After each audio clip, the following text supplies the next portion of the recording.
Hello నేను CS రావు. తిరుమల తిరుపతి దేవస్థానంలో జరుగుతున్నటువంటి అక్రమాలు, అవినీతికి సంబంధించినటువంటి పూర్వపు వాసనలను సమూలంగా కడిగేసేందుకు తిరుమల తిరుపతి దేవస్థానం బోర్డు చైర్మన్ బిఆర్ నాయుడు గారు వెనుకాడటం లేదు. అది అధికారులకు మింగుడు పట్టడం లేదు. సాధారణంగా ఎవరైనా చెత్తను తొలగించాలి అని అంటే డబ్బు చెల్లించాల్సిన అవసరం లేదు ఇప్పుడున్నటువంటి రోజుల్లో.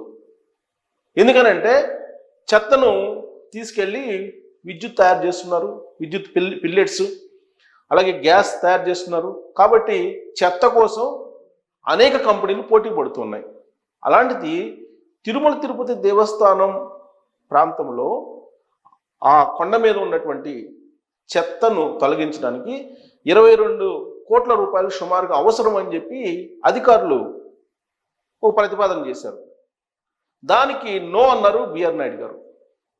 దాంతో అధికారులు ఒక రకమైనటువంటి అసహనానికి గురయ్యారు.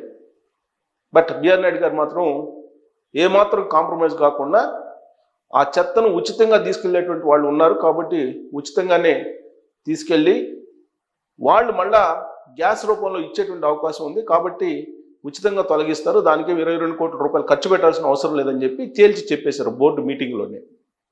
ఇక ఘాట్ రోడ్డు ఏర్పాటు చేయడానికి ఒక ప్రతిపాదన చేశారు, ఒక రోడ్డు రిపేర్ కోసం లేదంటే రోడ్డు వేయడానికి. అది ఆర్ఎండ్బి వాళ్ళు చెప్పాలి కదా, మీరు ఎలా చెప్తారని చెప్పేసి తిరుమల తిరుపతి దేవస్థానం సంబంధించినటువంటి ఈఓ అక్కడ ఉన్నటువంటి అధికారులను ప్రశ్నించారు. దీంతో అధికారులు మరింత అసహనానికి గురయ్యారు. యాక్చువల్గా తిరుమల తిరుపతి దేవస్థానం చైర్మన్గా బాధ్యతలు స్వీకరించిన తర్వాత బిఆర్ నాయుడు గారు సాహసోపేతమైన నిర్ణయాలు తీసుకున్నారు. అన్య మతస్థుల్ని, అక్కడ ఉండేటువంటి వాళ్ళని కొండదించేటువంటి ప్రయత్నం చేశారు. అక్కడ ఉండేటువంటి ఉద్యోగుల్ని ఇతర శాఖలకు పంపించేటువంటి ప్రయత్నం చేశారు. అది సంచలనమైనటువంటి నిర్ణయం. అదే సమయంలో తొక్కిసలాట జరిగింది తిరుమల తిరుపతి దేవస్థానానికి సంబంధించి. ఆ తొక్కిసలాటగా జరగడానికి ముందుగా అధికార యంత్రాంగం ఆయనతో సమీక్షించాల. పైగా ఏర్పాట్లు ఏ విధంగా చేస్తున్నారు వైకుంఠ ఏకాదశికి అనేది కూడా చెప్పలా బిఆర్ నాయుడు గారికి. చైర్మన్ హోదాలో ఉన్నారు ఆయనకి చెప్పలా. సో దాంతో తొక్కిసలాట జరిగింది. తొక్కిసలాట జరిగిన తర్వాత జరిగినటువంటి పరిణామాలు ఇవన్నీ మనం చూసాం. ఆ సందర్భంగా ఆంధ్రప్రదేశ్ ముఖ్యమంత్రి చంద్రబాబు నాయుడు గారు ఒక రివ్యూ చేశారు. రివ్యూలో కూడా అటు బిఆర్ నాయుడు గారికి ఏమాత్రం రెస్పెక్ట్ ఇవ్వకుండా అక్కడ ఉన్నటువంటి ఈఓ మాట్లాడడం జరిగింది. దాంతో చంద్రబాబు నాయుడు గారు సీరియస్ అయ్యారు. అధికారులకి కొంత చివాట్లు కూడా పెట్టారు. దాంతో సర్దుకొని పనిచేస్తారు అని చెప్పేసి అనుకున్నారు.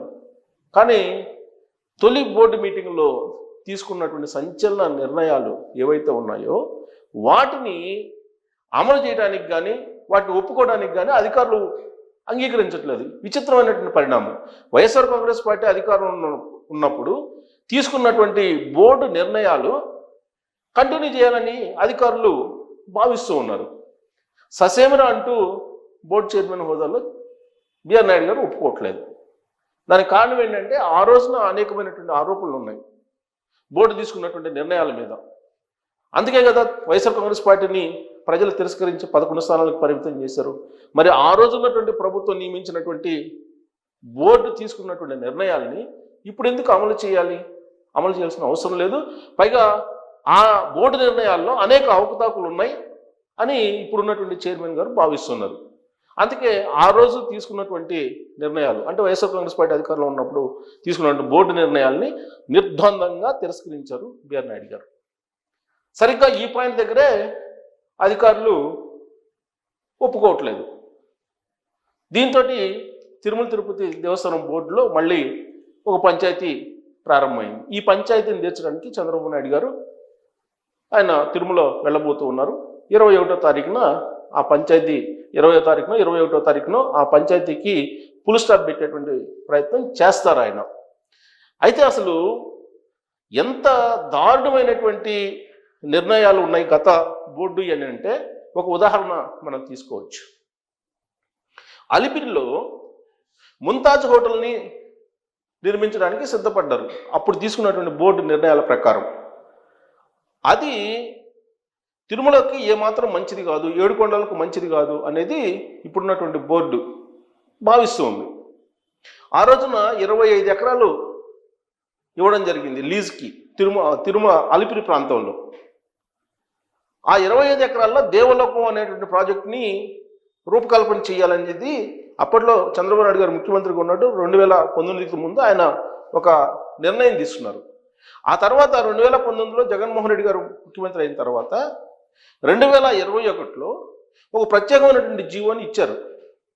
ఆ జీవోని ఇస్తూ మొత్తం అలిపిరి ప్రాంతంలో ఉన్న సమీపంలో ఉన్నటువంటి 25 ఎకరాల్లో 20 ఎకరాల్లో ఒక 5 స్టార్ హోటల్ కట్టాలి అనేటువంటి ఒక నిర్ణయం తీసుకొని బోర్డు ద్వారా తీర్మానం చేయించారు.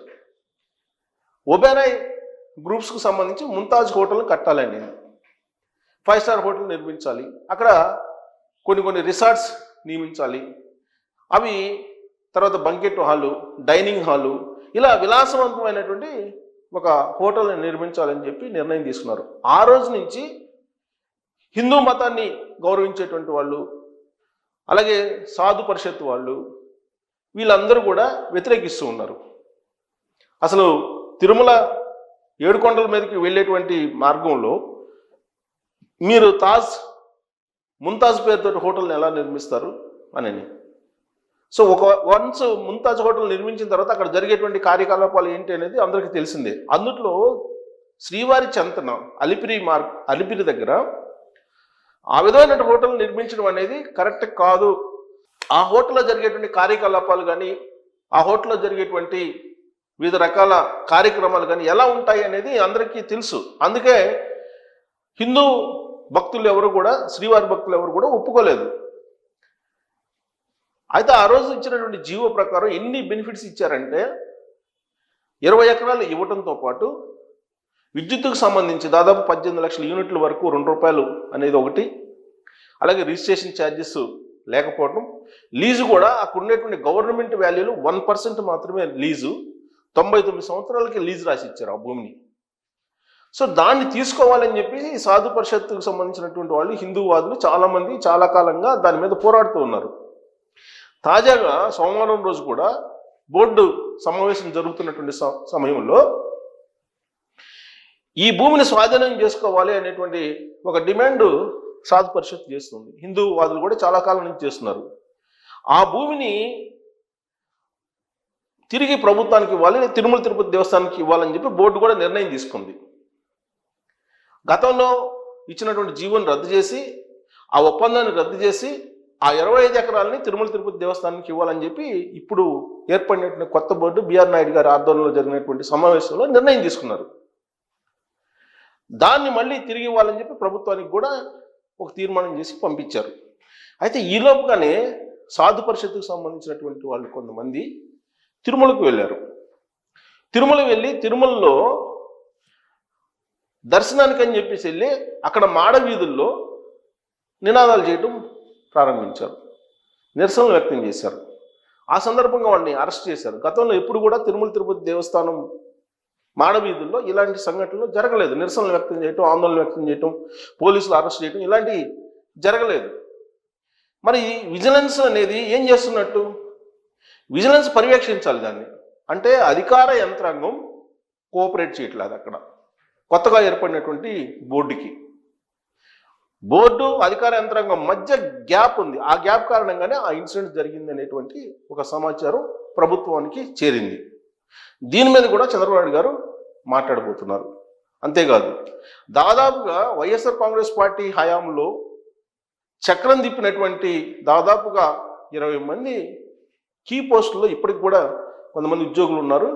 వాళ్ళల్లో కొంతమంది కోట్ల రూపాయలు సంపాదిస్తున్నారు ఇప్పటికి కూడా అనేటువంటి ఒక సమాచారం కూడా స్ప్రెడ్ అవుతుంది రకరకాలుగా సోషల్ మీడియాలో. ఇటీవల కాలంలో కొన్ని ఆర్జిత సేవలను అమ్ముకున్నటువంటి విషయం కూడా బయటకు వచ్చింది. ఇట్లా రకరకాలుగా బయటకు వస్తున్నాయి కొన్ని సంఘటనలు. అయితే ఇక్కడ అధికార యంత్రాంగం బోర్డు తీసుకునే నిర్ణయాలకి కోఆపరేట్ చేయకపోవడం కారణంగానే ఇలాంటివన్నీ జరుగుతున్నాయి.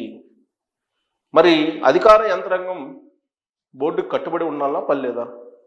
ఉండాలి. ఉంటేనే అక్కడ సవ్యంగా జరుగుతుంది. బిఆర్ నాయుడు గారు లాంటి టీటీడీ బోర్డు చైర్మన్ ఖచ్చితంగా సంచలన నిర్ణయాలు తీసుకుంటారు. అక్కడ అన్యమతస్తుల్ని బయటికి పంపించేటువంటి కార్యక్రమం చేస్తున్నారంటే బహుశా ఆయన కాబట్టి చేశారు, మరొకరు అయితే అంత సంచలన నిర్ణయాలు తీసుకొని ఉండకపోవచ్చు. ఆయన బాల్యం నుంచి కూడా వెంకటేశ్వర స్వామి భక్తుడు కాబట్టి ఆయన తీసుకునే నిర్ణయాలు ఏది తీసుకున్నా తిరుమల తిరుపతి దేవస్థానం ప్రయోజనాల కోసం, శ్రీవారి ఆగమ శాస్త్రం కాపాడేలాగానే ఉంటాయి. మరి అధికార యంత్రాంగం ఎందుకు కోఆపరేట్ చేయట్లేదని అంటే వైఎస్ఆర్ కాంగ్రెస్ పార్టీకి సంబంధించినటువంటి పూర్వపు వాసనలు వాళ్ళని వెంటాడుతున్నాయి అనేటువంటి ఆరోపణ బలంగా వినిపిస్తుంది. ఇప్పటికీ కూడా వైఎస్ఆర్ కాంగ్రెస్ పార్టీకి సంబంధించినటువంటి ఉద్యోగులే కీలకమైనటువంటి విధుల్లో ఉన్నారు తిరుమల తిరుపతి దేవస్థానంలో అంటే మరి దానికి కారణం ఏంటి?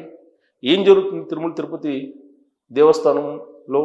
ఆ కొండ మీద ఏం జరుగుతుంది అనే దాని మీద మీరు మీ అభిప్రాయాన్ని వ్యక్తం చేయొచ్చు. Thank you.